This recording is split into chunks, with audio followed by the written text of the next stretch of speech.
Praise the Lord. கர்த்தருடைய நாமம் பரிசுத்தப்படுவதாக. இந்த நாளும் இயேசுவின் நாமத்தினால் உங்களுக்கு மகிழ்ச்சி நாளாய் அமைவதாக. இந்த நாளுக்கான கர்த்தருடைய வார்த்தை யாத்ராகமத்தின் புஸ்தகம் 15ஆம் அதிகாரம் 25ஆம் வசனம்.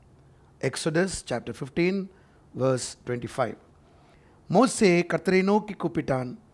அப்பொழுது கர்த்தர் மோசேக்கு ஒரு மரத்தை காண்பித்தார். அதை அவன் தண்ணீரில் போட்டவுடனே அது மதுரமான தண்ணீராயிற்று. அவர் அங்கே அவர்களுக்கு ஒரு நியமத்தையும் ஒரு நியாயத்தையும் கட்டளையிட்டு அங்கே அவர்களை சோதித்து. கர்த்தருடைய நாமம் மகிமைப்படுவதாக.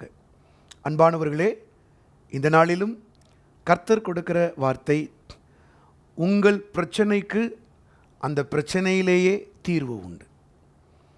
நீங்கள் சந்திக்கிற உங்கள் பிரச்சனைக்கு அந்த பிரச்சனையின் மத்தியிலேயே கர்த்தர் தீர்வை வைக்கிறார். ஒரு அற்புதமான வார்த்தையை கர்த்தர் இந்த காலவெளியில் உங்களுக்கு தருகிறார். நீங்கள் சவாலாய் சந்தித்து கொண்டிருக்கிற எந்த பிரச்சனையானாலும் அந்த பிரச்சனைக்கான தீர்வை கர்த்தர் அங்கேயே வைக்கிறார்.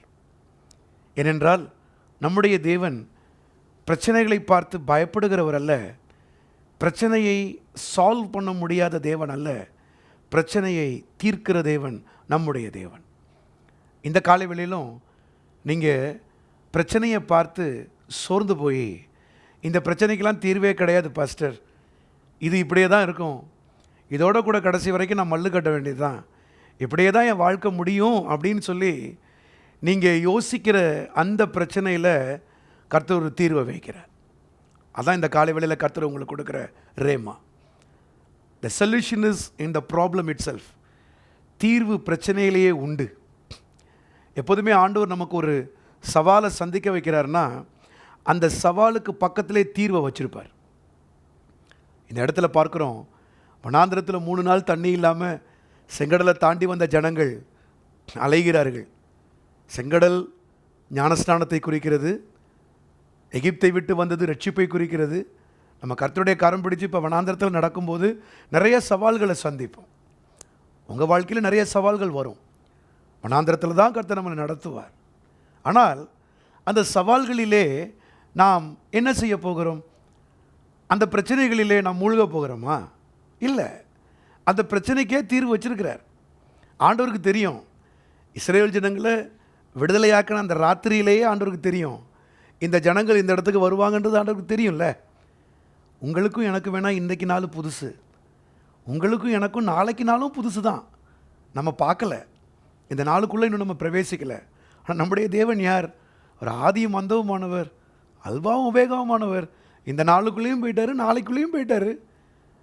நம்ம எத்தனை நாள் இந்த உலகத்தில் இருக்க போகிறோமோ அந்த ஓட்டம் முடிகிற வரைக்கும் அவர் போயிட்டார். அவருக்கு தெரியும் அந்தந்த நாளில் நம்ம எதெல்லாம் சந்திக்க போகிறோம், எந்தெந்த பிரச்சனைலாம் வரப்போகுது, அதுக்கான சொல்யூஷன் எங்கே இருக்குது அங்கேயே வச்சுருப்பார். நீங்கள் விசுவாசிங்க. இந்த கால வேளையில் நம்பிக்கையோடு ஆண்டவரை பாருங்கள்.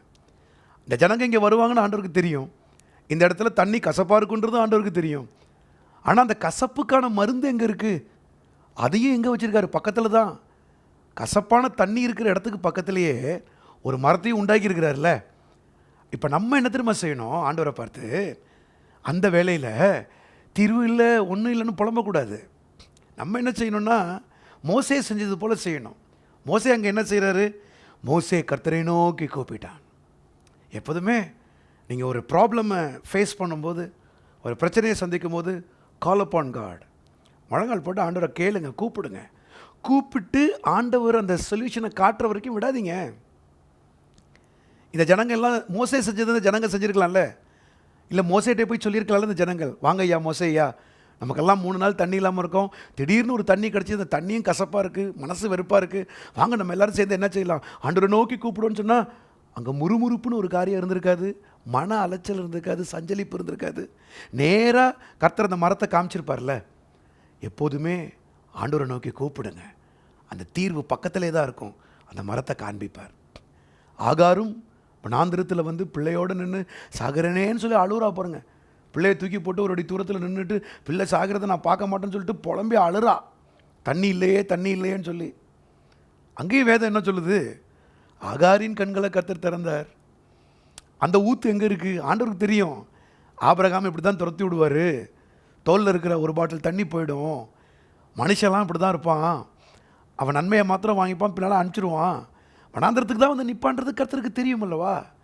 ஆகவே தான் ஆகார் வனாந்திரத்துக்கு வரத்துக்கு முன்னாலேயே தண்ணி கிடையாமல் அவன் நிற்க போகிறான்றது தெரிஞ்சு தான் அங்கே ஒரு ஊற்றையே கர்த்தர் ஏற்கனவே வைத்து விட்டார். ப்ராப்ளம் இருக்கிற இடத்துல சொல்யூஷன் இருக்கும், பிரச்சனை இருக்கிற இடத்துல தீர்வு உண்டு. ஆனால் நீங்கள் 2 காரியம் செய்யுங்க. ஒன்று, மோசையை போல் கூப்பிடுங்க. ஆகாருடைய பிள்ளை சத்தமிட்டுச்சு பார்த்தீங்களா, அது மாதிரி சத்தமிடுங்க ஆண்டவரை பார்த்து. ஆண்டவர் ஆகாரின் சத்தத்தை கேட்கல. என்றைக்குமே ஆகாரின் புலம்பலை கர்த்தர் கேட்கவே மாட்டார். கர்த்தர் யாருடைய சத்தத்தை தெரியுமா கேட்டார்? பிள்ளையின் சத்தத்தை கேட்டார். ஆகாரின் கண்களை திறந்தார். இந்த காலை வேளையிலும் புலம்பாமல் அழாமல் அப்படியே சுய பரிதாபத்தை தேடாமல் உங்களை ஏன் வந்து கொள்ளாமல் ஆண்டவரை நோக்கி கூப்பிடுங்க. சத்தமிட்டு பரலோகத்தை பார்த்து கெஞ்சுங்க. எந்த இடத்துல பிரச்சனை இருக்கோ அந்த இடத்துல கர்த்தர் தீர்வை வைக்கிறார். ஜெபிப்போமா? பிதாவே, இந்த காலை வேளையிலும் உடைய பிள்ளைகள் தனிப்பட்ட வாழ்க்கையில், ஊழியத்தில், குடும்பத்தில், வேலை பார்க்குற இடத்துல, எந்த இடத்துல அவங்க பிரச்சனையை ஃபேஸ் பண்ணுறாங்களோ, அது எந்த ப்ராப்ளமாக இருந்தாலும் உங்கள் கருத்தில் ஒப்பு கொடுக்குறோம்ப்பா. தீர்வு அங்கு இருக்கிறது என்பதை இந்த காலை வேளையில் எங்களோடு பேசினீர். அந்த ரேமாவுக்காய் ஸ்தோத்திரம். உடைய பிள்ளைகள் பிரச்சனையே பேசாதபடிக்கு தீர்வை நோக்கி புறப்பட எங்கள் தேவன் அவர்களை உந்துவீராக. இவர்கள் புலம்பல், இவர்கள் அழுகை உம்மை நோக்கி கூப்பிடுவதாய் மாறட்டும், சத்தமிட்டு கூப்பிடுவதாய் மாறட்டும். எங்கள் தேவன் அதை கேட்டு பிரச்சனைக்குரிய தீர்வை கொடுக்கிறபடியால் ஸ்தோத்திரம், ஸ்தோத்திரம், ஸ்தோத்திரம், ஸ்தோத்திரம், ஸ்தோத்திரம். உங்கள் நாமத்தினால் ஜெயத்தை பெற்றுக்கொண்டு தீர்வை பெற்றுக்கொள்ளுகிறோம். துதிகன மகிமையில்லாமக்கு நாங்கள் செலுத்துகிறோம். இயேசுவின் நாமத்தில் கேட்டுக்கொள்ளுகிறோம் நல்ல பிதாவே. அமேன், அமேன், அமேன். God bless you. கர்த்தர் உங்களை தீர்வை நோக்கி நடத்துவாராக. ஆமேன்.